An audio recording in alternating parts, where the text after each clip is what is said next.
Press-konferensiyanın süresinde cümle aktivisti Mikhail Vlach vurguladı, mitingler geçirilen yerler niyetlen ki regionun hem devletin kuvvetleri işitsinler insanların problemalarını hem bulsunlar neyse onları çözme. Ki insanlar girsinler kışa inanar kanani varınca olacak ödesinler gaz için ya da alsınlar odun isin madeni. Hep öyle mitinglerin niyeti birleştirme insanları hem hepsi kuvvetleri ki çözmeye beraber insanların soruşlarını. İnsan ağrır bizi her bir taraftan. Çünkü dün oldu Vulkaneşt kasabada siz gördünüz neler oldu. Sorucum presada çıktı hani biz toplanırız Kişnof'a gitmeye. Da insan arardı bizi çok da sorar çocuklar siz bize bir şey söylemediniz. Kişnof'a mı gidersin? Nasıl yaparız? Sonra Vulkaneşt'ta oldu bu işler soruyorlar ne oldu orada? Niçin böyle oldu?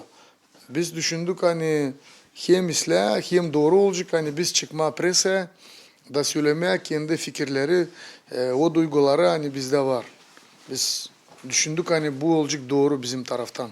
Dün Vulkaneşt kasabasında geçti sıradaki miting bağların yükselmesi için o kadar ki mitingin paylananlarının aralarında olduğu kavga. Hazırlayıcılar press-konferansiyada söylediler hani kabul ediciler bir sıra ölçü ki böyle olaylar ileri doğru olmasınlar. Biz Vadim Anastasov'la, Vadim Şinnik'la hem o aksakallarla kim durardı pişin başında açan yapılardı Gagauzya.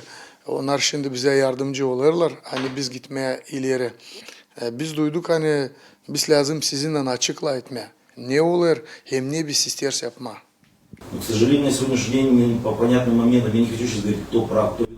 Gücünüklüyüm bu durumla bugünkü güne istemiyorum söylemek kim doğru kim kabahatlıydı dünkü mitingde ama problem onda hani biz dağılışıkız değiliz bir yerde demek ki kuvvetler angılarından biz isteriz ki bizi onlar işitsinler seyrederler ne olur dağınırlar hani biz değiliz bir yerde ben teklif ederim Gagauz halkını ki biz geçiririz bu mitingleri hepsi dil kayıl ne olur devlette hani pahalar büyülerler ama peki az insan çıkar bu mitinglere. Что цены выросли на все, но на митингах присутствует очень мало людей. Jurnalistlerin soğuşlarına plana koydular mı? Yetişmeye Kişinev'a, nerede geçirmeye kendi mitinglerine hazırlayıcılar vurguladılar. Hani ileri doğru bu varyant varınca olsun ama şimdi insanlar da yerinde birleşmediler. Мы не приглашаем пока что в Кишинев.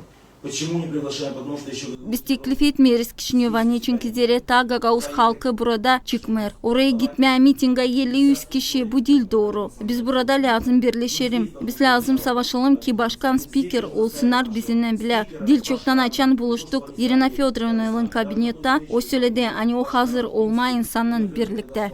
Она готова быть на stороне с народом. Orgkomitetin azıların laflarına göre mitingler geçecekler avtonomiyanın her bir yaşamak punktunda. Harman ayın bitkisinden onlar toplayacaklar imzaları neden sonra yollayacaklar onları devletin hem regional kuvvetlerine. Zinada Kanser Veçislav Kısa, GRT Haberler.